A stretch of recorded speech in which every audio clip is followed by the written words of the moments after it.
What's up sa inyo mga ka-viewers? Ngayong araw, nandito nga pala tayo sa Primavera Mansion. Dito lang yan sa Pansol, Laguna. Dito nga pala namin sinelebrate birthday ng daddy ko.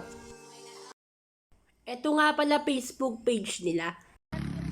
So yun, naliligaw pa nga pala kami pagpunta dito sa resort kasi hindi namin alam kung saan papunta. Buti na lang meron kaming napagtanungan at itinatid kami sa mismong resort.